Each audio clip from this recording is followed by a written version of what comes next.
ಬೆಂಗಳೂರಿನಲ್ಲಿ ನಿನ್ನೆ ರಾತ್ರಿ ಭರ್ಜರಿ ಮಳೆಯಾಗಿದೆ.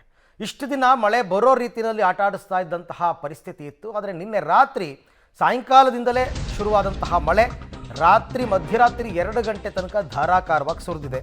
ಹೀಗಾಗಿ ಕೋರಮಂಗಲದ ಒಳಾಂಗಣ ಕ್ರೀಡಾಂಗಣ ರಸ್ತೆ ಜಲಾವೃತವಾಗಿದೆ. ರಸ್ತೆಯ ಎರಡೂ ಕಡೆಗಳಲ್ಲಿ ಮಳೆ ನೀರು ತುಂಬಿಕೊಂಡಿದೆ. ಮಳೆ ನೀರಲ್ಲಿ ವಾಹನ ಚಾಲನೆ ಮಾಡ್ತಾ ಇದ್ದಾರೆ. ವಾಹನ ಸವಾರರು ರಾತ್ರಿ ಎಲ್ಲ ಪರದಾಡಿದ್ದಾರೆ. ಸೂಕ್ತ ಚರಂಡಿ ವ್ಯವಸ್ಥೆ ಇಲ್ಲ ಅಂತ ಸ್ಥಳೀಯರು ಕಿಡಿಕಾರಿದ್ದಾರೆ. ಇದು ಕೋರಮಂಗಲದ ಒಳಾಂಗಣ ಕ್ರೀಡಾಂಗಣದ ರಸ್ತೆ. ತುಂಬ ಜನ ಅಲ್ಲಿ ವಾಹನ ಸವಾರರು ಓಡಾಡ್ತಾರೆ ಆ್ಯಕ್ಚುಲಿ ಬೇರೆ ಸಂದರ್ಭಗಳಲ್ಲಿ. ಆದರೆ ಅಲ್ಲಿ ಸೂಕ್ತ ಚರಂಡಿ ವ್ಯವಸ್ಥೆ ಇಲ್ಲದೆ ಇರೋದ್ರಿಂದ ಸಾಕಷ್ಟು ಪ್ರಮಾಣದಲ್ಲಿ ನೀರು ನಿಂತುಬಿಟ್ಟಿದೆ. ಆ ನೀರು ನಿಂತಿರೋದ್ರಿಂದ ಆ ವಾಹನ ಸವಾರರಿಗೆ ಸಾಕಷ್ಟು ಕಿರಿಕಿರಿ ಆಗ್ತಾ ಇದೆ. ದೊಡ್ಡ ಮಳೆನೇ ಬಂತು, 2 ಗಂಟೆ 2:15 ತನಕನೂ ಸಾಕಷ್ಟು ಮಳೆ ಬಂತು ಹಲವು ಕಡೆ. ಸೊ ಹಾಗಾಗಿ ಇವಾಗ ಪರಿಸ್ಥಿತಿ ಹೀಗಿದೆ. ಸೂಕ್ತ ಚರಂಡಿ ವ್ಯವಸ್ಥೆ ಇದ್ದಿದ್ರೆ ಈ ಪರಿಸ್ಥಿತಿ ಬರ್ತಿರಲಿಲ್ಲ ಅಂತ ಸ್ಥಳೀಯರು ಕಿಡಿಕಾರಿದ್ದಾರೆ.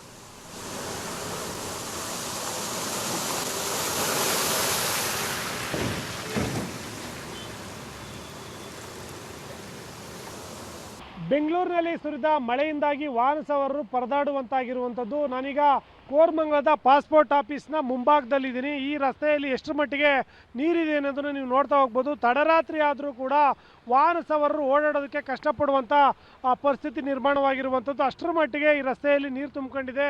ರಸ್ತೆ ಎರಡೂ ಕಡೆಗಳಲ್ಲೂ ಕೂಡ ನೀರು ಅಂದರೆ ಸುಮಾರು 2 ಅಡಿಯಷ್ಟಕ್ಕೂ ಹೆಚ್ಚು ನೀರು ನಿಂತ್ಕೊಂಡಿರುವಂಥದ್ದು. ವಾಹನಗಳು ಕೂಡ ಈ ರಸ್ತೆಯಲ್ಲಿ ಓಡಾಡೋದಕ್ಕೆ ಕಷ್ಟಪಟ್ಕೊಂಡಿರುವಂಥದ್ದು ನೀವು ನೋಡ್ತಾ ಹೋಗ್ಬೋದು.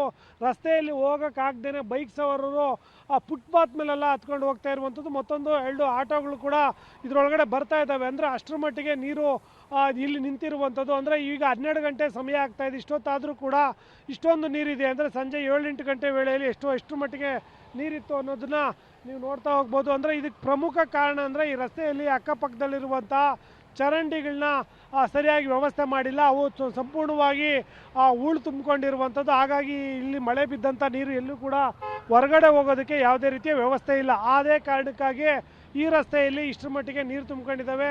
ಸುಮಾರು 9 ಗಂಟೆ ಆ ಸಂದರ್ಭದಲ್ಲಿ ಇಲ್ಲೆಲ್ಲ ಸಿಕ್ಕಾಪಟ್ಟೆ ನೀರು ತುಂಬಿಕೊಂಡ ಪರಿಣಾಮವಾಗಿ 2 ಆಟೋಗಳು, ಕಾರುಗಳು ಸೇರಿದಂತೆ ಸಾಕಷ್ಟು ವಾಹನಗಳು ಕೆಟ್ಟು ನಿಂತಿದ್ದಂಥದ್ದು ಕೂಡ ನಾವು ನೋಡಿದ್ದೀವಿ. ಈಗ ಸ್ಥಳಕ್ಕೆ ಬಂದಂಥ ವೇಳೆಯಲ್ಲೂ ಕೂಡ ಸಾಕಷ್ಟು ವಾಹನ ಸವಾರರು ಪರದಾಡುವಂಥದ್ದು ಮತ್ತು ಎಲ್ಲ ಇನ್ನೊಂದಷ್ಟು ವಾಹನಗಳು ವಾಪಸ್ ಹೋಗುವಂಥದ್ದು ನಾವು ಕಾಣ್ತಾ ಇದ್ದೀವಿ.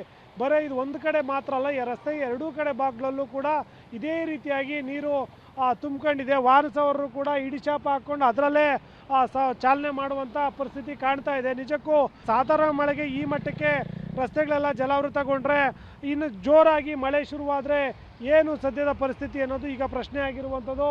ಹಾಗಾಗಿ ನಗರದ ಬಹುತೇಕ, ಇದೊಂದೇ ಜಾಗ ಅಲ್ಲ, ನಗರದ ಬಹುತೇಕ ಅಂಡರ್ ಪಾಸ್ಗಳಾಗಿರ್ಬೋದು, ಈ ಥರ ತಗ್ಗು ಪ್ರದೇಶಗಳಾಗಿರ್ಬೋದು, ಎಲ್ಲೆಲ್ಲಿ ಚರಂಡಿ ವ್ಯವಸ್ಥೆ ಸರಿ ಇಲ್ಲ ಅಂಥ ಕಡೆಗಳಲ್ಲೆಲ್ಲ ಕೂಡ ಇದೇ ಪರಿಸ್ಥಿತಿ ನಿರ್ಮಾಣವಾಗಿದೆ. ಹಾಗಾಗಿ BBMP ಇದು ಮಳೆ ಇನ್ನೂ ಆರಂಭ ಆಗಿರೋ ಕಾರಣಕ್ಕಾಗಿ ಈಗಲಾದರೂ ಎಚ್ಚೆತ್ತುಕೊಳ್ಬೇಕಾಗಿದೆ. ಎಚ್ಚೆತ್ತುಕೊಂಡಿಲ್ಲ ಅಂದರೆ ಇನ್ನೂ ದೊಡ್ಡ ಮಟ್ಟದ ಸಮಸ್ಯೆ ಆಗುವುದು ಖಂಡಿತ ಅಂತ ಹೇಳ್ಬೋದು.